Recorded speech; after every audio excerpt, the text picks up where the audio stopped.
Have you ever wondered why some people seem to evolve quietly, while others stay stuck in the same place, repeating the same frustrations, chasing the same approval, and never quite breaking through? Here's the truth most people miss. Real transformation doesn't happen when you're explaining yourself. It doesn't come from being louder, faster, or more visible. It happens in silence, in the moments no one sees, the early mornings, the disciplined decisions, the quiet work that rewires you from the inside out. And that's where Stoicism hits hardest, because it doesn't tell you to perform. It tells you to focus, to build inward strength so solid the world can't shake it. Today, we're diving into why silence isn't weakness, it's strategy, and how focusing on yourself without the need to be seen unlocks the kind of clarity and power most people never touch. The people who truly shape their lives, those rare individuals who reach a level of success that's not just external, but deeply internal, know something most of the world misses. They've tapped into a kind of wisdom that doesn't need an audience. They're not obsessed with sharing their every step or justifying their every choice. They don't live in explanation mode.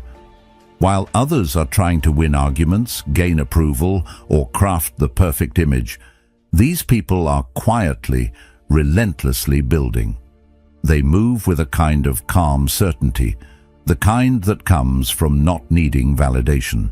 They've learned to find peace in progress and meaning in discipline. And the paradox, the less they say, the more powerful they seem.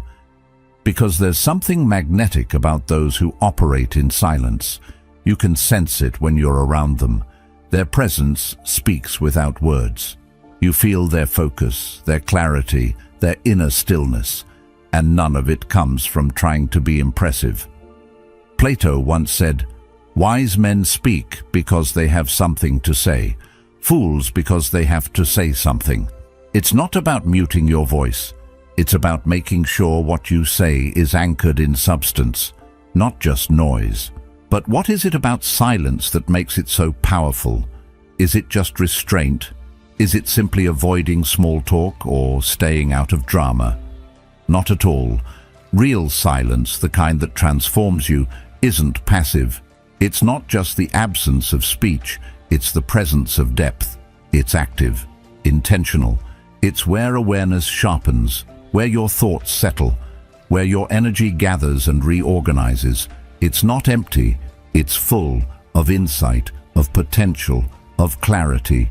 When you step away from the constant stimulation of the world, your brain doesn't shut down, it switches gears.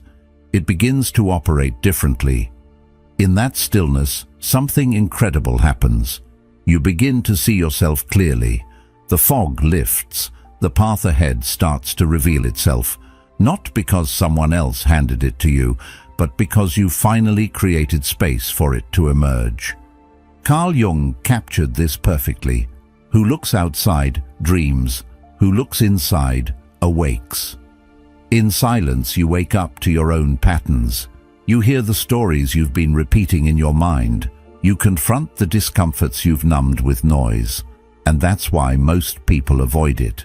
Because silence is honest. It doesn't let you hide. In silence, your doubt shows up, your guilt, your insecurity. And instead of facing it, most people grab their phone, open a new tab, argue with someone online, anything to avoid being alone with themselves. But avoidance isn't neutral. What you avoid doesn't just disappear. It buries itself deeper, quietly draining you from the inside out. It fragments your focus. It whispers confusion into your decisions. And soon, you start wondering why you feel exhausted even when you haven't done much. Why you feel stuck even when you're busy. That's the weight of unprocessed thoughts. The tax of unresolved tension. So why do we keep choosing the noise? Because we've been trained to equate being seen with being valuable. The more attention we get, the more important we feel. But Aristotle offered a warning long before social media existed. The ultimate value of life depends upon awareness and the power of contemplation rather than upon mere survival. Constantly seeking attention is a form of survival, a way to avoid the deeper work. But it keeps your mind on edge, always reacting, never reflecting. What would happen if you stopped reacting? If you stopped explaining yourself and just moved with quiet confidence? What if you observed more than you spoke, acted more than you posted? You'd save energy. You'd reclaim the mental bandwidth that's been slowly leaking from 1,000 trivial interactions.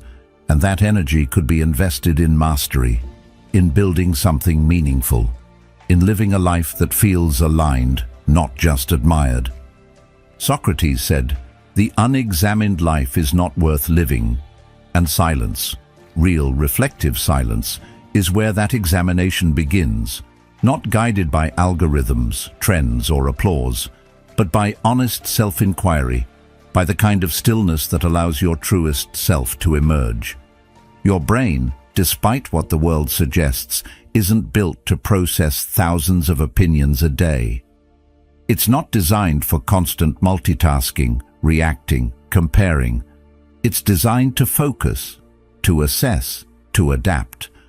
But when it's overwhelmed by noise, by gossip, by endless scrolling, by unnecessary drama, it starts to misfire.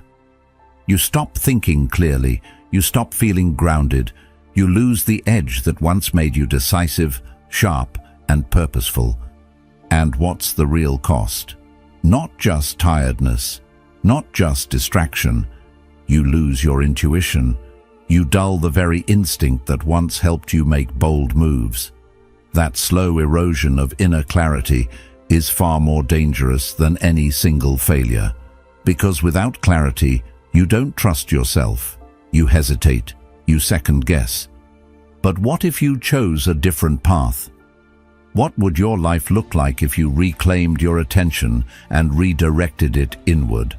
What kind of person would you become if your identity was built not on how the world sees you, but on how deeply you know yourself? What kind of progress could you make if you didn't need it to be loud? If you just did the work, silently, patiently, and let the results speak for themselves? Ask yourself, how often are you losing moments, opportunities, even entire days, reacting to meaningless distractions? Not because the distractions are powerful, but because they're persistent.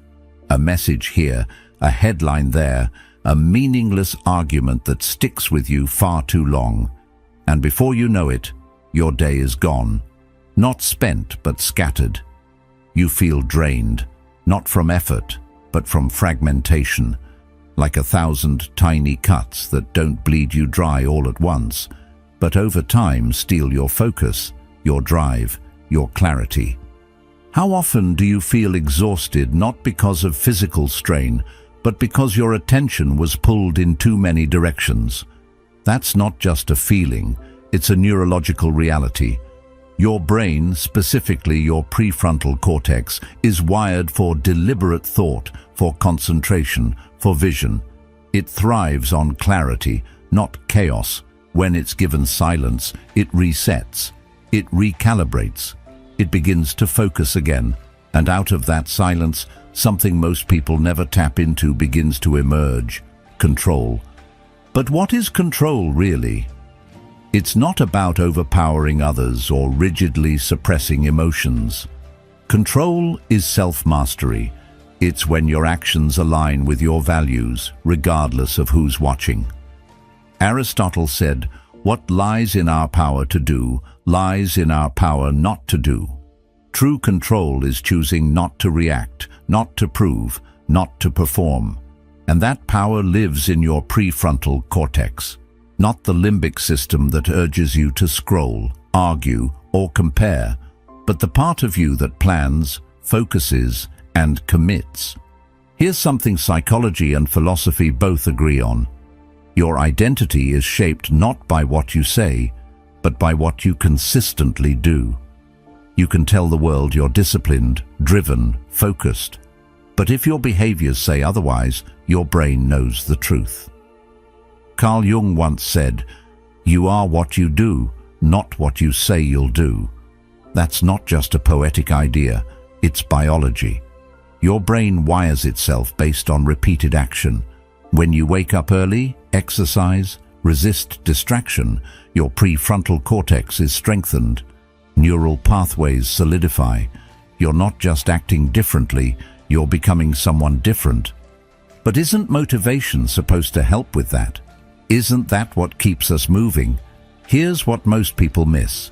True motivation isn't external, it's neurological. You don't get lasting drive from applause. You get it from progress. Dopamine, the brain's chemical of motivation, doesn't flood your system when someone praises you. It activates when you see yourself getting better, when you read another chapter, when you run one more mile, when you keep a promise to yourself. And the interesting part?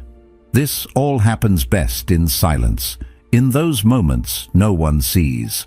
That 6 a.m. grind, that decision to eat with intention, that choice to work instead of scroll, that's when the brain rewards you. So why are we so quick to announce our intentions before we've even begun? I'm going to get in shape. I'm writing a book. I'm building something big. It feels good to say it. It gives the illusion of progress. But neuroscience paints a different picture. When you tell people your goals too soon, your brain releases dopamine as if you've already done the work. You get a premature reward without the growth. Plato said, "The beginning is the most important part of the work." And if you burn your energy on declarations, you never make it past that beginning. Why does this matter? Because premature celebration is the enemy of discipline. When you confuse talking with doing, you trick your nervous system into a false sense of accomplishment.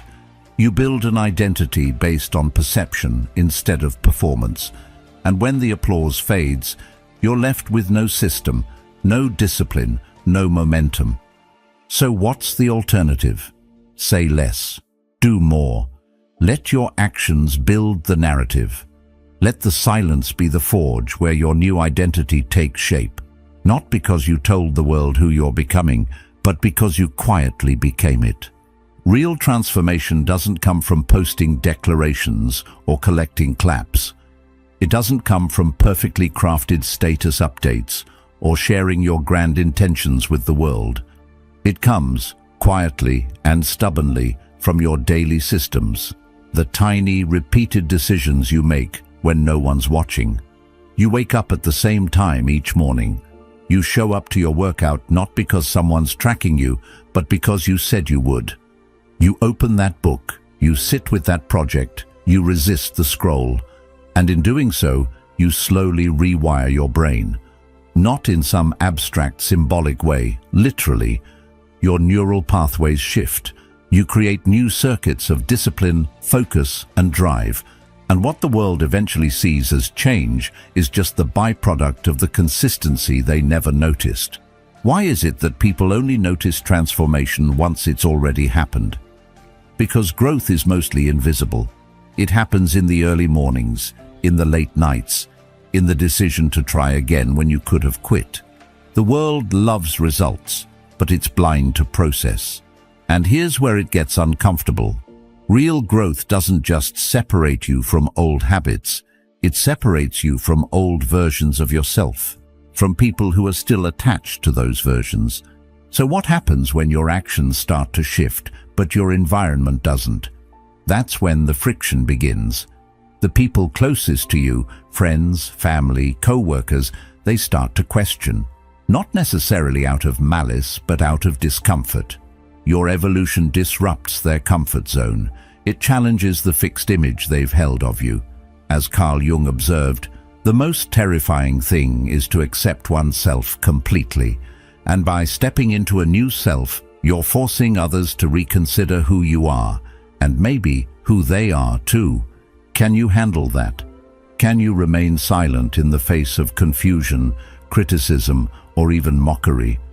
Can you walk your path without needing applause for each step? Because if you can, something rare and powerful happens. You stop needing permission. You stop waiting to be understood.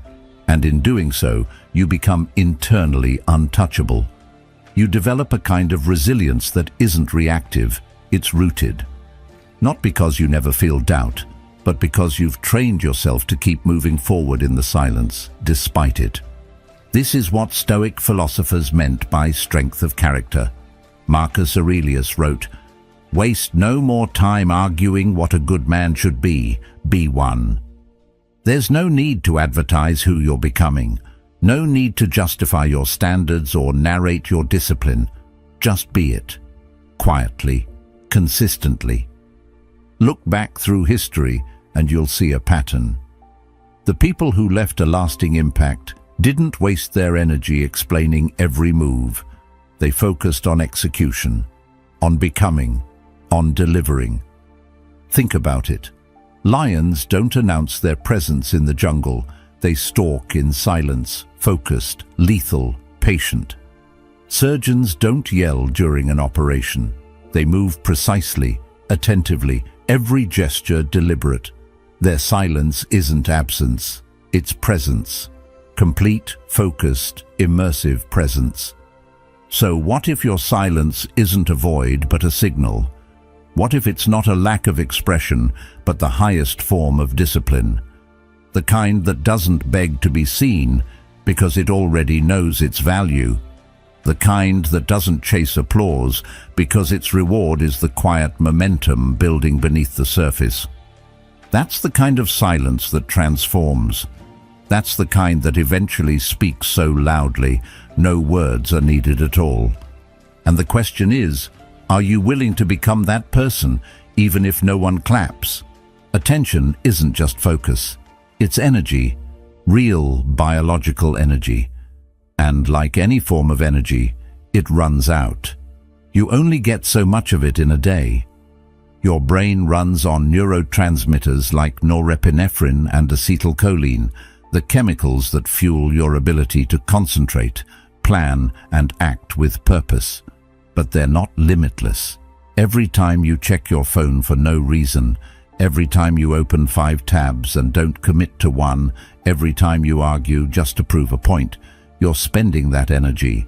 Little by little, distraction robs you of the mental clarity you could have invested in building something real, something that matters. How often do we give away our best hours to things that don't feed us, that don't challenge us, grow us, or move us forward? It's almost automatic. But what if you chose silence instead? What if, in a moment of temptation, you paused, not out of avoidance, but as an act of power? That pause is everything, because when you choose silence, you're choosing clarity. You give your brain the breathing room it desperately needs to start operating from a place of strategy instead of stress. You allow your mind's deeper layers, those responsible for long-term thinking, creativity, and identity formation, to step in and lead. And here's the irony. Silence may look still from the outside, but internally, it's anything but. It's alive, it's dynamic, it's a battleground of thought and emotion. Sitting in silence isn't passive, it's an act of courage. Why? Because silence forces you to face what most of us spend our lives avoiding: ourselves, our doubts, our unprocessed pain. The stories we've been telling ourselves for years, but never questioned. Carl Jung understood this deeply. He wrote, "Until you make the unconscious conscious, it will direct your life, and you will call it fate." In silence, the unconscious begins to rise. All the things you've buried under distractions come to the surface, and when they do, you have a choice. You can either numb them again or engage with them. That engagement is where real growth begins. It's where emotional fortitude is built. So how do you train that fortitude? How do you build a nervous system that doesn't panic at discomfort but responds with precision? By staying in the silence a little longer than is comfortable. Each time you resist the urge to reply impulsively, to defend your ego, or to chase a quick hit of approval, you're rewiring your brain. You're teaching it to choose purpose over performance. Socrates once said, "The greatest way to live with honor in this world is to be what we pretend to be." And every time you choose silence over reaction, you take a step closer to that. You start becoming the version of yourself that doesn't just talk about growth, but lives it. Not for the sake of appearances, but because it's who you are choosing to become when no one's watching. And let's not pretend it's easy. This internal training is messy. Some days it feels like progress, others like regression, but over time, the architecture of your mind begins to shift. The space between stimulus and response grows. The craving for recognition fades. What replaces it is a quiet confidence, a deeper knowing, the kind that doesn't need to announce itself because it's rooted in something far stronger than validation. It's rooted in self-respect. Imagine waking up and knowing, truly knowing, what you're building, who you're becoming, and why you're doing it. No noise in your mind pulling you toward comparison. No obsession with being understood. Just clarity. A deep, grounded sense of direction that doesn't depend on whether anyone else sees it or approves of it. That kind of clarity doesn't arrive through applause. It's built through silence, slowly, steadily, and often in solitude. You begin to live not for validation, but for alignment. When your identity matches your actions day after day, something powerful happens. You stop needing to be told you're doing well. You know you are. Why is that so hard for most people to access? Because we've been taught to chase visibility instead of mastery, to broadcast effort rather than embody it. But here's what neuroscience and philosophy agree on. Your brain doesn't build identity from what you say, it builds it from what you do. The prefrontal cortex, the seat of logic, planning, and discipline, doesn't care about your declarations. Say, "I'm focused," but spend your day in chaos, and your brain senses the contradiction.